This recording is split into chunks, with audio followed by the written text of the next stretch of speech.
मैं एक सवाल आपसे करना चाहूँगा कि अभी हाल ही में हमने मुल्क पाकिस्तान में देखा कि चाइल्ड मैरिज के हवाले से एक बिल पास करवाया गया, जिसमें फाइनली ये तय पाया कि 18 साल से कम उम्र में बच्चों की शादी करवाना गैर कानूनी है। ये बिल पास होना ही था कि जिस पर हमारे उलमाए किराम की तरफ से ये रद्द अमल सामने आया कि इस्लाम ने अगर इस मामले में कोई पाबंदी नहीं लगाई तो हमें भी पाबंदी लगाने का कोई हक नहीं है। लेकिन मेरा सवाल इससे मुतल्लिक ये है कि हमारे सब कॉन्टिनेंट में चाइल्ड मैरिज एक बहुत बड़ा इशू है। छोटे छोटे बच्चों की जिनकी अभी तालीम भी मुकम्मल नहीं होती, उनको भी पेरेंटिंग की जिम्मेदारी दे दी जाती है, जो कि खुद अभी उस चीज़ के मोहताज होते हैं। और इसके अलावा भी आपने बहुत से मसाइल इसके हवाले से देखे होंगे। तो उन तमाम के तमाम मसाइल का हल ढूंढने के लिए अगर हमारी रियासत कोई कानून साजी करना चाहती है, तो क्या इस्लाम रियासत को ये हक देता है कि वो इस तरह की प्रॉब्लम्स को सॉल्व करने के लिए कानून साजी करे? जी, बहुत शुक्रिया जनाब, बहुत अहम सवाल आपने किया है। मैं चाहता हूँ कि इस सवाल को अप्रोच करते हुए जो हमारे यहाँ इस वक्त मसाइल सामने आते हैं उसके पस मंज़र को हम जानें। और जब तक हम उस इस्तराब को दरियाफ़्त नहीं करेंगे जो उलमाए किराम के यहाँ पाया जाता है, उस वक्त तक हम इसका कोई ऐसा हल तजवीज़ नहीं कर सकते जो सोसाइटी के तमाम स्टेक होल्डर्स के लिए काबिल कबूल हो। और ये सिर्फ़ इस मामले में नहीं है, चाइल्ड मैरिज के मामले में और बहुत सारे मामलात होते हैं। मिसाल के तौर पे गुज़िश्ता दिनों ख़ुद पाकिस्तान ही की सिंध असम्बली में जबरी मज़हब की तब्दीली पर एक कानून पेश किया गया, और उसमें भी ये बहस थी कि आप अगर कोई गैर मुस्लिम हैं और अपने इस्लाम का इकरार करना चाहते हैं तो उसके लिए भी आपकी कम से कम उम्र 18 साल होनी चाहिए। उसको भी उलमाए किराम ने खिलाफ शरीयत करार दिया। इसी तरीके से हमारे यहाँ डोनर मिल्क का गुज़िश्ता दिनों एक मसला ज़ेर बहस आया, उसको भी खिलाफ शरीयत करार दिया। और बहुत सारे मामलात सामने आते रहते हैं। ख़ुद हमारे मुल्क में इस वक्त सूद के हवाले से शरीयत कोर्ट में बहुत सारी अपीलें पेंडिंग हैं, बहुत सारे केसेस हैं जो नज़ाती कौंसिल में सामने आए हैं। हर जगह पर ये बहस हो रही होती है जिसमें उलमाए किराम बहुत सारे ऐसे मामलात जो असम्बली कर रही होती है, रियासत कर रही होती है, कानून साजी हो रही होती है, उसको खिलाफ शरीयत करार दे रहे होते हैं। तो मेरा ये ख्याल है कि हम तालिब इल्मों को उस सिनेरियो को समझना चाहिए कि जहाँ से उलमाए किराम अप्रोच कर रहे हैं, क्योंकि जब तक हम उनके इस्तराबात को हल नहीं करेंगे तो हम उनसे अगली बात भी करने की पोजीशन में नहीं होंगे। पहला मसला ये है कि जिस वक्त अब आप फ़िक़्ह और शरीयत इनको अलहदा-अलहदा करके, अलग-अलग करके इनकी अलग हैसियत को बयान नहीं करेंगे, तो हर वो चीज़ जो हमारी फ़िक़्ह में ज़ेर बहस आ चुकी है, आप उसको शरीयत का हुक्म करार देकर उससे मुतसादिम अगर कोई कानून साज़ी होती है तो वो आपके यहाँ खिलाफ शरीयत करार पाती है। मिसाल के तौर पे आप कदीम फ़िक़ही तुरास या ज़ख़ीरे का मुताला करते हैं तो वहाँ पर आपको बै की बहुत सारी सूरतें हैं, जो ट्रेड होता है, लेन देन होती है, ट्रांजैक्शंस होती हैं, उनके बारे में ममानियत नज़र आती है।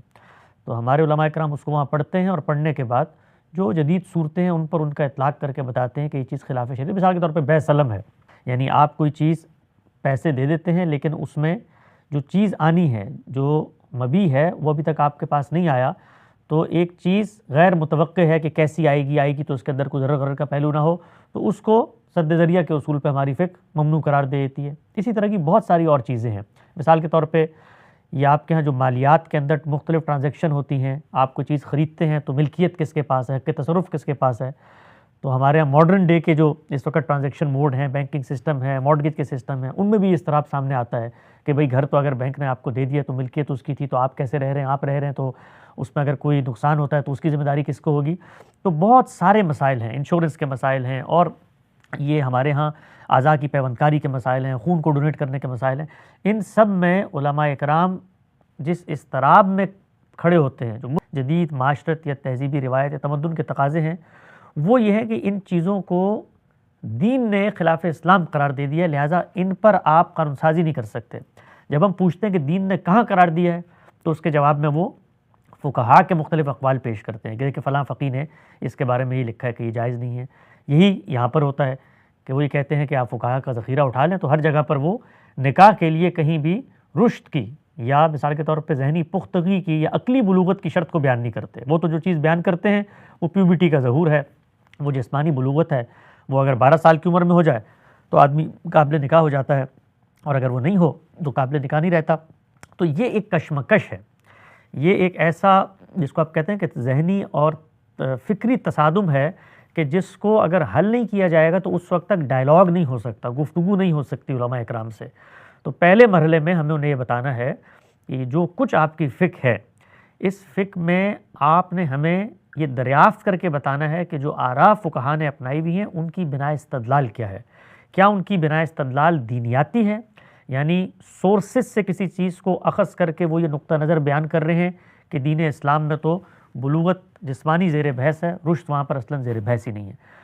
तो हम जब उनसे गुफ्तगू करते हैं तो ये बताते हैं कि जो आपकी फ़िक़्ह है वो फ़िक़्ह जिस ज़माने में वजूद पज़ीर हुई है, हम जानते हैं कि खलीफा मंसूर ने जब रियासती नज़म और क़ानून की ज़िम्मेदारी उस ज़माने के फ़ुक़हा के सुपुर्द कर दी और काज़ी अबू यूसुफ़ को चीफ़ जस्टिस क़ाज़ी क़ुज़ात बनाया, तो उन्होंने स्टेट लॉ मुरतब किया है। उस स्टेट लॉ में बहुत सारी चीज़ें ऐसी हैं जो उस उर्फ़, उस ज़माने, उस तहज़ीब, उस तमद्दुन, उस कल्चर की ज़रूरियात से फूटी हुई हैं। मसलन अगर आप उस कल्चर में जाएँ और वहाँ जाकर आप ये देखें तो ये बात आपको भी महसूस होगी कि उस ज़माने में रुश्द की ये शर्त इस तरीके से प्रिसाइज़ली बयान करना कोई ज़रूरी नहीं है। क्यों? इसलिए कि वहाँ पर जो कबायली माशरा, कबायली तमद्दुन है, वहाँ सारे मामलात, सारे फ़ैसले कौन कर रहा होता था? आपका ख़ानदान, आपके बुज़ुर्ग, आपके बड़े, और वही शादी का भी फ़ैसला करते थे। चुनांचे जो रुश्द या ज़हनी पुख्तगी मतलूब है इस तरह के मामले में, वो उस बंदे की नहीं है जो निकाह करने जा रहा है, बल्कि उसके पीछे एक आइला, एक कबीला, एक सिस्टम, एक माशरा, एक ख़ानदान, वालिदैन या कहिए वली खड़े होते थे। तो वहाँ पर इसको इस वजह से बयान भी नहीं किया जाता। तो पहली डिबेट और पहली गुफ्तगू ये होगी कि फ़िक़्ह शरीयत नहीं है। अगर आप फ़िक़्ह को दीन करार देते हैं और किसी कानून को खिलाफ शरीयत करार देते हैं तो वहाँ पर बहस होगी नुसूस की। आपको कुरान और सुन्नत से वो नस निकाल के ला के दिखानी पड़ेगी कि जिसके बाद आप ये साबित करें कि इस मामले में दीन की ये मतलूब मंशा या मुतालबा था जो कि आप नहीं मान रहे या उसके ख़िलाफ़ एक काम हो रहा है। जिस वक्त तक हम ये नहीं करेंगे तो उस वक्त तक हमारे जो उलमाए इकराम है उनके साथ गुफ्तगू नहीं हो सकती। हर वो चीज़ उनके नज़दीक ख़िलाफ़ इस्लाम है जो ख़िलाफ़ फ़िक़्ह है। और ख़िलाफ़ फ़िक़्ह मामलात में फिर क्या करते हैं वो ख़ुद उनको अंदाज़ा है कि बाज़ जगहों पे इंतहाई मजबूरी हो जाती है, तो वहाँ पर फिर हीले, ऐसी मुशगाफ़ी बरामद की जाती है जिससे मसले को हल कर लिया। मिसाल के तौर पे अब ये कहा जाता है ना कि जी ज़कात के अंदर तमलीग शर्त है और ये फ़िक़्ह का मुत्तफ़क़ अलैह नुक़्ता नज़र है। अब ख़ुद जब इसके लिए तरद्दुद लाहक हुआ कि भाई अगर तमलीग शर्त है और एक बंदे को मालिक बनाना है मुआवज़ा देकर, तो फिर ये मदारिस किस उसूल पे ले रहे होते हैं। तो वहाँ पर फिर क्या होता है, यानी शरीयत को जो आपकी खुद साख्ता एक चीज़ थी उसको मान कर फिर हीले किए जाते हैं। मिसाल के तौर पे वहाँ पर वकील बना दिया जाता है, जी मदरसा तो वकील है, वो आपसे लेकर आगे फ़र्द को तबलीग करते हैं और वहाँ जो बच्चे पढ़ रहे हो तो उनसे उस वकालतनामे पर दस्तखत कर लिया जाता है। यही मामला हमारे यहाँ इस्लामी बैंकिंग में होता है। यानी पहले आपने ये तय कर लिया कि जी नफ़े और नुकसान दोनों में शरीक होना ये शरीयत का मुतालबा है। क्यों मुतालबा? इसलिए कि फ़िक़्ह में लिखा हुआ है। अब आपको तरद्दुद लाहक हुआ तो उसके लिए आप कुछ इस्तिस्नात और कुछ हीले निकालेंगे। तो ये ओवरऑल एक कशमकश है हमारा जो रिवायती इल्म है और जदीद तहज़ीब और तमद्दुन है। आप ये देखिए इस कशमकश का सबसे पहले सामना हमारे ये जो माजी की रिवायत है उसमें सल्तनत उस्मानिया को करना पड़ा, क्योंकि सल्तनत उस्मानिया जिस दौर में दाखिल हो रही थी वो दुनिया के अंदर उलूम के इर्तिका का दौर था, समाजी साइंसेस की तरक्की का दौर था और पैरेलल सिस्टम वजूद में आ चुके थे। हम उस लिहाज से फाते नहीं रहे थे। तो उनके यहाँ ये रियलाइजेशन पैदा हुई और इस रियलाइजेशन के नतीजे में पूरा तंजीमात का एक सिलसिला है जो 17वीं सदी के आखिर और 18वीं सदी के आगाज़ में उनके यहाँ शुरू हुआ और वहाँ पर उन्होंने फिर इन चीज़ों को मुनज़्ज़म करना शुरू किया कि भाई रियासत को बाहर के आगे बढ़ना होता है, उनको फ़ैसले करने होते हैं, कहीं हक़-तलफ़ी हो रही है, कहीं जान माल आबरू की ज़्यादती हो रही है, तो इन फ़िक़ही कायदे कुलियों से आगे बढ़ना है हमने।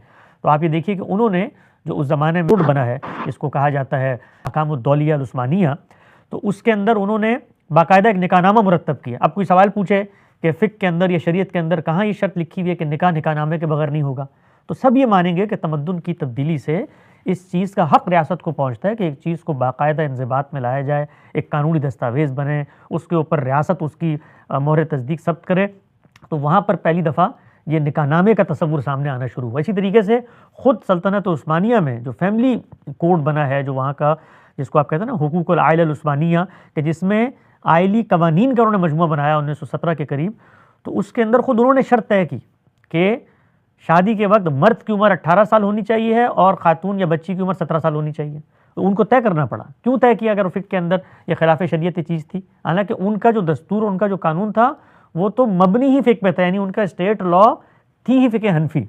लेकिन ये रियलाइजेशन पैदा हुई कि फ़िक़्ह के अंदर अगर आप ज़माने हालात के तकाज़ों की रियायत तब्दीली नहीं करते, और उन लोगों ने भी उन ज़माने के लिहाज से ये शराइत और ये चीज़ें उसमें डाल के रखी थी, तो मामलात आगे नहीं बढ़ सकते। चुनांचे उन्होंने जो कानून बनाया था वो बड़ा कॉम्प्रहेंसिव कानून था, और वही कानून कॉम्प्रहेंसिव कानून होता है जिसमें आप तमाम जिहाद को शामिल करें। मिसाल के तौर पे उसमें यह तक लिखा हुआ था कि ये तो शर्त है कि 18 साल का लड़का होगा और 17 साल की लड़की होगी, तभी हम निकाह के जवाज़ को मुनक्किद मानेंगे और स्टेट उसको एक जायज़ निकाह समझेगी। साथ साथ ये भी लिखा था कि मिसाल के तौर पे अगर लड़की की उम्र 16 साल है और बच्ची की उम्र 15 साल है और वालिदैन ये जिम्मेदारी लेते हैं कि ये लोग रिश्ता निभा सकेंगे और अदालत इस पर मुतमईन हो जाती है, तो हम उनको इस्तिस्नाई इजाज़त दे देंगे। लेकिन उन्होंने उम्र की हद तय की।